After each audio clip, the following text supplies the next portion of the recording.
I'm not at making $100 million in the bank, but I can tell you cash is king. Right. In my opinion, still, cash is king. And when you actually have the ability to have your money in your account to then go on the offense for things, it made a huge difference for me. Yeah. And that's how I got to where I got. And when you see the stock market drop 50%, your savings account still earning This week, 0.01, no less. you're like, oh, cash ain't so bad. It's crazy. And I get it. I mean, trust me, don't get me wrong. At this point in time, now that I have, you have a lot of disposable funds that you can do things with. Yes, put it in real estate, get passive income, put investments into companies, so on and so forth. But at the beginning stages of that, I mean, again, I could have went a lot quicker probably, but I've invested all back into my business, hiring more agents, buying more leads. That is else. essentially, so we're saying two things here, right? On one hand, we're saying, cash is king, save your money, live below your means. But what you're not saying is, save all of your money and don't reinvest in your business. Cash is not king sitting in your bank. It's better in your business, right? Like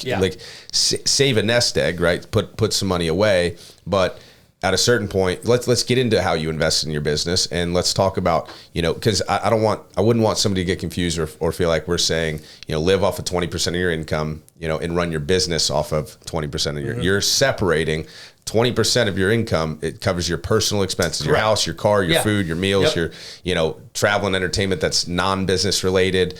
But then you've got 80% left over. Some of that money goes back into the business. Absolutely. Yeah. And, when you look at that too, that's money that's going right into the business off the top. So Correct. I'm talking about at the end of the day, after you're done making what you make out of your business, do the best you can to live off a low amount of that so you can just kind of stack and double up in the bank. Right. But as far as in the insurance business, I mean, nothing's more, necessary than your leads, your marketing, and your team. So whether that be hiring, recruiting the right people, bringing them in, giving them, investing into them so that they can get off on the right track. Yeah.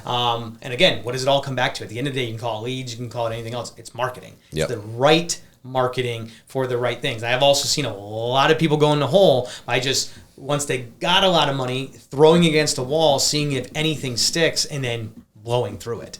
I've done my fair share of that too. And it's fine to do that. Sometimes it works. Most times it doesn't. For a little bit of money, but I'm talking when you're dealing with hundreds of thousands of dollars going back into the business, you've got to be smart about it. For sure. Definitely. But investing in people, and what does that mean, investing in people? Again, I hate all the cliche stuff about that. Investing in people, hiring the right staff. Once you're now we're going way down into this. We're going into building and creating and maintaining a business. You have to hire the right operations team, and you can't skimp out and tell them you're going to pay them, 40, 50 grand a year. If the business is bringing in this much, you might have to pay a little bit more to get the better person in there. You might have to give a piece of equity or the profits coming in. That's all investing back into the business.